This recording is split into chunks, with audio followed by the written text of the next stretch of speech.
बानी पाकिस्तान कायद-ए-आज़म मोहम्मद अली जिन्नाह ने अपनी सियासी और पार्लिमानी ज़िंदगी में बिलाशुबा सैकड़ों तकारीर की होंगी, मगर जो शोहरत उनकी 11 अगस्त सन 1947 को पाकिस्तान की पहली दस्तूर साज असम्बली के इफ्तिताही इजलास में की गई तकरीर को मिली, वो शायद किसी दूसरी तकरीर के हिस्से में ना आ सकी। ताहम कम ही लोग जानते हैं कि उनकी खिताबत का शाहकार इस तकरीर को सेंसर करने और इसके बाद हिस्सों की अशात रुकवाने की कोशिशें की गई। मोहम्मद अली जिन्नाह रहमतुल्लाह अलैह ने अपनी इस तकरीर में दीगर बातों के अलावा नुज़ाइदा मुल्क में बसने वाले अक़लियती अवाम को तहफ़्फ़ुज़ देने का वादा किया था, और मौरख़ीन के मुताबिक बाज़ ताकतवर हलकों को इनका यही वादा गिरां गुजरा था। क़याम पाकिस्तान के ऐलान के बाद बानी पाकिस्तान 7 अगस्त सन 1947 को कराची तशरीफ़ लाए थे। कराची वो शहर था जिसे नए मुल्क का दारुल हुकूमत भी बनना था। 10 अगस्त 1947 को कराची में दस्तूर साज असम्बली का इफ्तिताही इजलास मुनक्किद हुआ, जिसमें लियाकत अली खान की तजवीज़ और ख्वाजा नाज़मुद्दीन की तायीद पर असम्बली के गैर मुस्लिम रुकन जोगिंदर नाथ मंडल को आर्जी तौर पर आर्जी सदर मुंतखब कर लिया गया, और इनकी तकरीर के बाद अरकान असम्बली ने अपनी असनाद रुकनीत पेश करके असम्बली के रजिस्टर पर दस्तखत किए। अगले रोज़ दस्तूर साज असम्बली का इजलास दोबारा मुनक्किद हुआ, जिसकी सदारत जोगिंदर नाथ ने की। उन्होंने असम्बली को बताया कि कायदे ऐवान यानी लीडर ऑफ द हाउस के इंतखाब के लिए 7 अरकान ने मोहम्मद अली जिन्नाह को नामजद किया है, और इतने ही अरकान ने इनकी नामजदगी की तायीद की है। मंडल ने मजीद बताया कि तमाम कागजात नामजदगी दुरुस्त हैं, और चूंकि कोई और उम्मीदवार नहीं है, इसलिए मैं ऐलान करता हूँ कि मोहम्मद अली जिन्नाह मुत्तफ़िका तौर पर दस्तूर साज असम्बली के सदर मुंतखब करार दिए जाते हैं।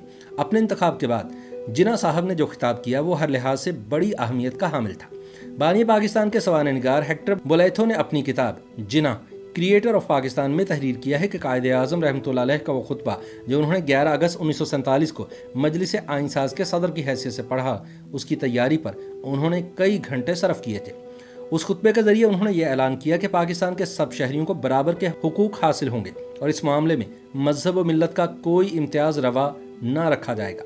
हेक्टर बोलैथो आगे चलकर लिखते हैं कि कायद-ए-आज़म ने यह तकरीर अंग्रेज़ी ज़ुबान में की थी, जिससे पाकिस्तान की आबादी की गालिब अक्सरियत नाआशना थी। ताहम यह तकरीर उनकी रवादारी और वुसअत नज़र की बय्यन दलील है। 4 दिन पहले जब मोहम्मद अली जिन्नाह फातिहाना शान से कराची की सड़कों पर से गुजरे थे, तो उन्होंने शहर के हिंदुओं को खामोश और मुतफक्किर पाया था।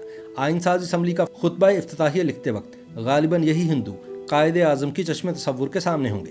बानी पाकिस्तान की ये तकरीर उनकी तकारीर के सभी मजमुओं में मौजूद है, जिनमें सरकारी तौर पर शाया करदा मजमुआ Quaid-e-Azam Mohammad Ali Jinnah speeches and statements 1947 to 48 और जिन्नाह पेपर्स के नाम सरे फहरिस्त हैं। तकारीर के इन दोनों मजमुओं के तराजिम भी शाया हो चुके हैं, और तराजिम के मजमुओं में भी मोहम्मद अली जिन्नाह रहमतुल्लाह अलैह की ये तकरीर मौजूद है।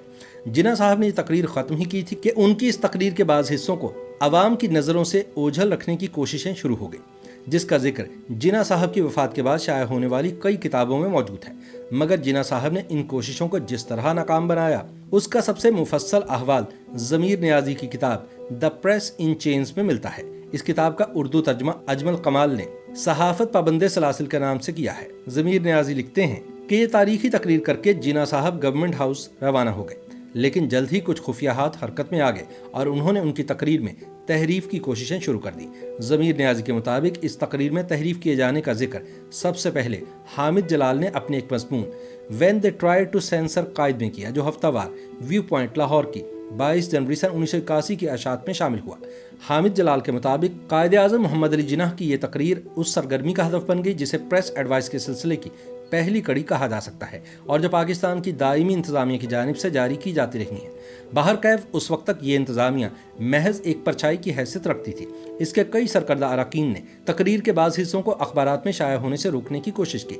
इस काम में उन्हें उन लोगों की मदद हासिल हुई जो इसके लिए अपने इख्तियारात इस्तेमाल कर सकते थे, लेकिन इन सब की बदकिस्मती से इनकी ये कोशिश अल्ताफ़ हुसैन एडिटर डॉन के इल्म में आ गई। उन्होंने धमकी दी कि अगर इस प्रेस एडवाइस को वापस न लिया गया तो वो जिन्नाह साहब के पास चले जाएंगे। आखिरकार अल्ताफ़ हुसैन कामयाब हुए और तकरीर तहरीफ के बगैर अखबारात में शाया हुई। जब ज़मीर नियाज़ी ने इस मामले की मज़ीद तहकीक की तो ज़मीर सिद्दीकी ने उन्हें कुछ अहम बातें बताई, जिनमें से सबसे अहम बात यह थी कि जिन्नाह की 11 अगस्त की मशहूर ज़माना तकरीर इंतज़ामिया के बाज़ आला ओहदेदारों को पसंद न आई। उन्होंने चाहा कि तकरीर का एक हिस्सा अखबारात में शाया ना हो, क्योंकि उनके ख्याल में इससे दो कौमी नज़रिए की नफ़ी होती थी, जो पाकिस्तान के क़याम की बुनियाद था।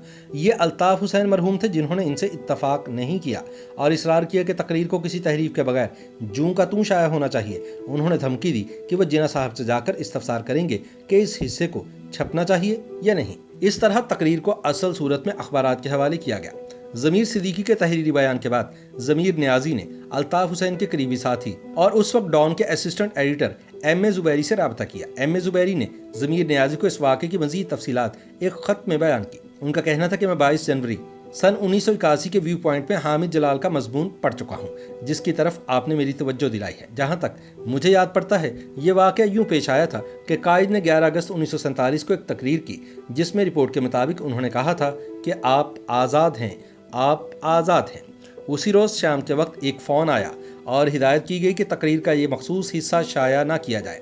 F.E. ब्राउन ने, जो उस वक्त एडिशन इंचार्ज थे, फ़ोन कॉल वसूल की। अल्ताफ़ हुसैन, M. आशर और मैं, हम लोग भी उस वक्त दफ्तर में मौजूद थे। तकरीर का मतन अल्ताफ़ हुसैन के सामने रखा था, जिसकी तरफ ब्राउन ने उनकी तवज्जो मबजूल कराई। अल्ताफ़ हुसैन ये जानना चाहते थे कि कौन शख्स ये इबारत हज़फ करवाना चाहता है, क्या ये जिना साहब की हिदायत हैं या ये ख्याल किसी और शख्स के जहन की पैदावार है। इत्तला के मुताबिक फ़ोन पर यह हिदायत मजीद मलिक ने पहुँचाई थी, जो उस वक्त प्रिंसिपल PRO थे। तब मुझे मजीद मलिक को तलाश करने की जिम्मेदारी सौंपी गई। आखिरकार मैंने उन्हें ढूंढ निकाला और अल्ताफ़ हुसैन का पैगाम पहुंचाया।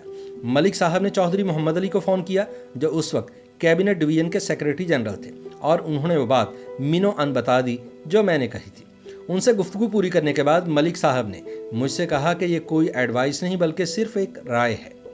कायद-ए-आज़म मोहम्मद अली जिन्नाह की तकरीर को सेंसर करने का कोई सवाल नहीं, ये सवाल ही पैदा नहीं होता, और कहा कि ऐसा फैसला कौन शख्स कर सकता है।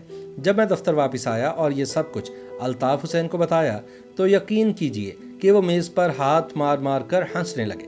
जुल्फ़िकार अली भुट्टो ने बाज़ रिकॉर्ड पर बताया था कि जनरल यहिया खान के वज़ीर इत्तलात जनरल शेर अली खान की हिदायत पर इस तकरीर को जला देने या रिकॉर्ड से गायब कर देने की कोशिशें की गई। बादज़ां ज़िया-उल हक़ के दौर में सन 1981 में जब प्री सेंसरशिप का ज़ाबिता नाफिज था, ये तकरीर सेंसर की नीली पेंसिल का निशाना बनी। ज़मीर नियाज़ी लिखते हैं कि लियाकत अली खान के कातलों की तरह कायद-ए-आज़म मोहम्मद अली जिन्नाह की ज़ुबानबंदी की साजिश का इर्तिकाब करने वाले लोग भी अब तक पर्दाए राज में हैं। हम नहीं जानते कि अल्ताफ़ हुसैन ने, जो अक्सर गवर्नर जनरल हाउस जाया करते थे, ये वाक़या जिन्नाह साहब से बयान किया या नहीं। एक बात अलबत्ता यकीन से कही जा सकती है, और वो ये कि गवर्नर जनरल की हैसियत से अपनी मुख्तसर ज़िंदगी में उन्होंने सहाफ़त और इजहार की आज़ादी और बुनियादी इंसानी हकूक़ के अपने अजीज़ उसूलों से कभी रूगर्दानी नहीं की। ताहम अफसोस कि आज बानी पाकिस्तान कायद-ए-आज़म मोहम्मद अली जिन्नाह रहमतुल्लाह अलैह की 11 अगस्त 1947 की तारीखी तकरीर का तहरीरी रिकॉर्ड तो मौजूद है, मगर बदकिस्मती से इसकी कोई ऑडियो या वीडियो रिकॉर्डिंग कहीं महफूज नहीं। YouTube पर गूगली न्यूज देखने के लिए youtube.com की सर्च बार में गूगली न्यूज TV टाइप करें। गूगली न्यूज के पेज पर सुर्ख रंग के सब्सक्रिप्शन वाले बटन पर क्लिक करना ना भूलिए। YouTube पेज पर अपलोड होने वाली वीडियोस से बाखबर रहने के लिए बेल आइकन पर क्लिक कीजिए। आपको हर नई वीडियो के बारे में नोटिफिकेशन मौसूल हो जाएगा।